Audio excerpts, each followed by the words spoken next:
once again.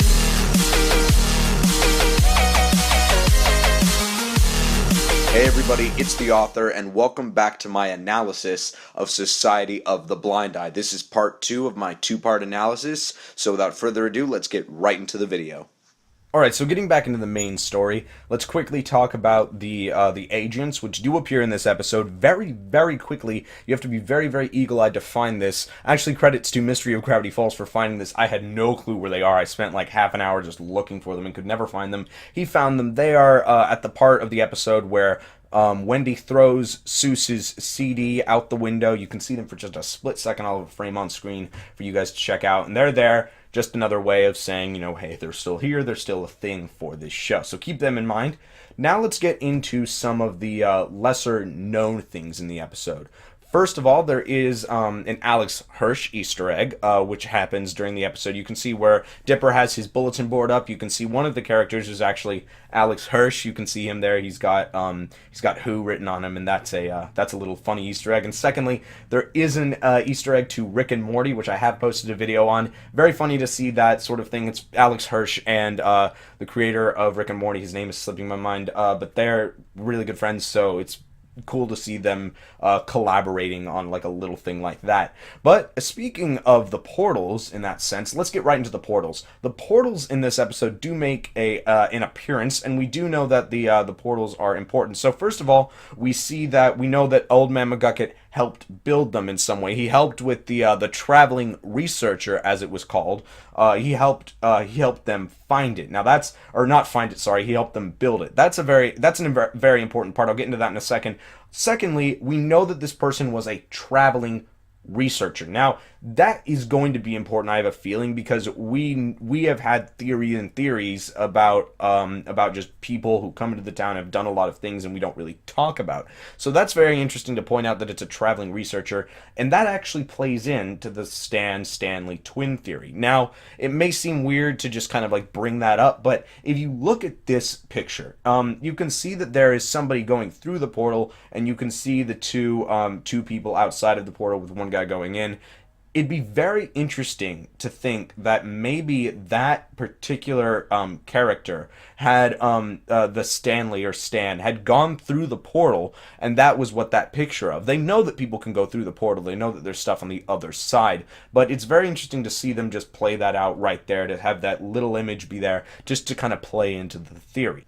Also, a lot of people have spoken about McGucket being the author. Obviously, that is now disproven. My current theory is that Stan, I'm 70% on Stan being the author, because if Stan is not the author, he's obviously a huge part of it. The actual society that he's part of is not the Blind Eye Society. In fact, he's part of a completely different society where he is able to just be part of this whole bottom line mystery of Gravity Falls, that it involves these portals. And it's interesting to see, because in the next episode that's actually been released, that I'm going to be doing a video on as well, you can see them go into the future where Dipper is. So, I mean, not Dipper, sorry, where we see Blendin is. And Blendin is a future person. So how did Mabel and Dipper get there? Likely through the portals. And that's also what I'm predicting, is that the portals are going to play a big role in the next upcoming episodes.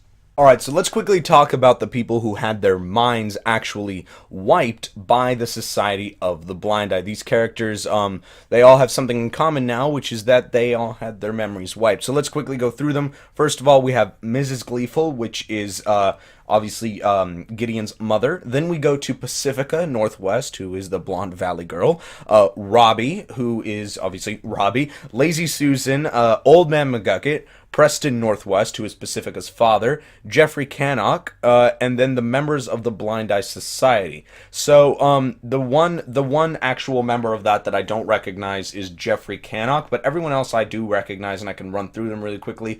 Mrs. Gleeful obviously would probably have forgotten the same things that that Mr. Gleeful would have forgotten, which is Gideon's tantrums. Also, maybe Bud just erased her memory at some point because he needed to get rid of something that she had thought of. I don't really know exactly what that would be. Pacifica Northwest had her memories erased at one point. She probably saw something that was she shouldn't have seen. Robbie got his memories erased when he fought the video game character, and then Dipper saved him. That was actually an interesting thing for them to reference. During the episode of Fight Fighters, then we go into the episode, or then we go into Preston Northwest, which is the father of Pacifica, and he probably had his memories erased at one point. But what's very interesting about him is that his memories are actually on the shelf of the altar right by McGuckets, which seems like that means that they're of some sort of big importance. So hopefully we'll see that come back later of why he's so important. Another brief thought I had was that since Pacifica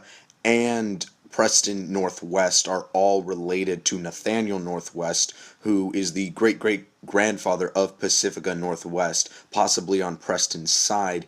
It could be related in the sense that Nathaniel Northwest wasn't actually the founder and like the hailed guy of Gravity Falls. It was actually Quentin Tremblay, but it was all part of a cover-up thing that went on, and it ended with Nathaniel Northwest being a crazy person and the village idiot. So could the Blind Eye Society have been responsible for Nathaniel becoming this village idiot? Which, obviously we don't know, but I think that would be a very interesting point to make. Then we go into Jeffrey Cannock, who was also on there. I'm not sure who that is, to be honest with you. He's not showing up on the wiki when I search him up, so hopefully we'll find out some more information about him in the future, and he definitely is a big thing because he was on the shelf of the altar. Then there's Lazy Susan and Old Man McGucket, then the members of the Blind Eye Society, but those are pretty well explained during the episode. So basically, that's really it that happened in this episode, with the exception of a few pages and journal pages that were shown during this episode, which is information that we already know. It was a very secret central episode, and there were a lot of big things that happened, and it was a very, very good episode. Now, I'd like to quickly make a few predictions and point out a few things. So at the very end of the episode, we do see Stan with the portal again. We see him down in his basement, and he's told that he doesn't care if it's dangerous, and stuff's flying at him like from the wind, and then all of his his notebook and everything gets sucked into the portal, which goes into the Rick and Morty universe. But what we're talking about is the fact that the portals are unstable. Now that's very interesting to me, that the portals will one day become unstable to the point where they're not going to be used. So I'm thinking that that's going to happen at one point. It's going to unleash something that even he couldn't realize, and that's what McGucket was fearing. He realized that at some point the portal would ruin all of mankind, and that's why he stopped working with really whoever made the portals. I'm guessing Stan or Stanley, if we're going to go that route, as a traveling researcher. Secondly, I'd like to point out that I've seen it around the community a couple of times, that the room from Carpe Diem, or Carpet Diem, excuse me, in that episode, that room would be McGucket's, and that would actually make sense because he said that since 1982 everything was a blur. That was that would make sense for the calendar date. That would also make sense because he's an inventor. He would have invented things like that number of experiment, and that would just be very interesting to me for that to be his room.